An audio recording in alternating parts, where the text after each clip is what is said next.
ते सकाळची 4:45 वाजलेली आहे आणि बाहेर एकदम अंधार आणि शांतता आहे. आज पारायणाचा 7वा दिवस म्हणजे समाप्तीचा.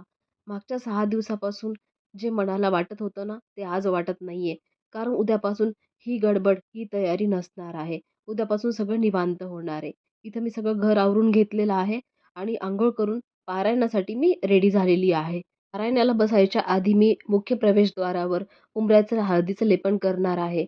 याने घरात लक्ष्मी येते आणि आपल्या मनाला पण एकदम प्रसन्न वाटतं. पण नेहमी हे लक्षात ठेवावं, चांगली किंवा वाईट गोष्ट ही या उंबरठ्याला ओलांडून आपल्या घरात प्रवेश करत असते. त्यामुळे जर या प्रकारचं आपली पूजा आणि उंबरठा स्वच्छ असेल ना, तर चांगलीच गोष्ट आपल्या घरामध्ये प्रवेश करते. म्हणून जर तुम्हाला शक्य असेल तर कमीत कमी दर गुरुवारी तरी या प्रकारे पूजा करावी. ते आपण रांगोळी पण टाकून घेऊयात. जर तुम्हाला इथे रांगोळीमध्ये कलर टाकणं शक्य नाही झालं, तर तुम्ही या प्रकारे हळदी-कुंकू पण टाकू शकता. आपण दिवा आणि अगरबत्ती फिरवून घेऊ आणि मनातल्या मनात प्रार्थना करू, की या उंबऱ्याच्या आत चांगल्या गोष्टी येवो आणि जे माझ्या कुटुंबासाठी आणि माझ्यासाठी वाईट आहेत ना, त्याच उंबऱ्याच्या बाहेर राहो.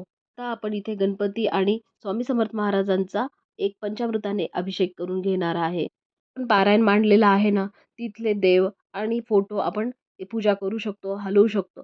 फक्त इथला कलश आणि पोथीची जागा बदलायची नाहीये किंवा त्याला हलवायचं नाहीये. एवढाच एक आपण नियम लक्षात ठेवावा. जेव्हा स्वामी महाराजांचा अभिषेक करतो ना, त्यावेळेला श्री स्वामी समर्थ या पंचाक्षरी मंत्राचा जप करत करत अभिषेक करावा. इथं स्वच्छ पाण्याने मी एकदा परत मूर्ती धुवून घेणार आहे आणि कोरड्या कपड्यांनी स्वच्छ पुसून बोटाला हिना अत्तर लावून या प्रकारे लावायचे किंवा तुम्ही कापसामध्ये पण लावू शकता. आता इथं वस्त्र घालून मी त्यांना आसनावर ठेवत आहे. ही पूजा ना माझी साप्ताहिक पारायणाची पूजा आहे. त्याच्यामुळे मी देवघरापासून वेगळी मांडलेली आहे. देवघर दुसरीकडे आहे. जेव्हा आपण साप्ताहिक पारायण करतो ना, तेव्हा अशी वेगळी पूजा मांडलेली बरी पडते. आपल्याला खूप सारी जागा आजूबाजूची वापरायला पण मिळते.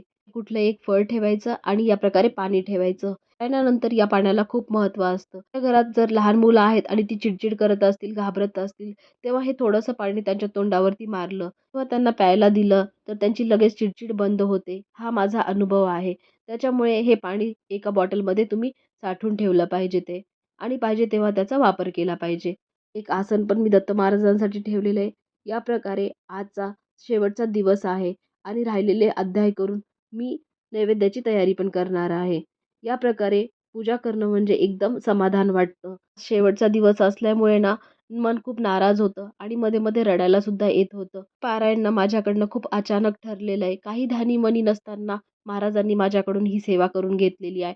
त्याच्यासाठी मी महाराजांची खूप आभारी आहे. मी 10:30 ची आरती करत आहे आणि पूर्ण नैवेद्य माझा इथे रेडी आहे.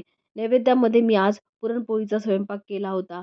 सोबतच मी थोडीशी घेवड्याची भाजीसुद्धा केली होती. प्रकारे मी 4 ताट लावलेले आहेत. आजच्या देवाला सुद्धा नैवेद्य दाखवलेला आहे.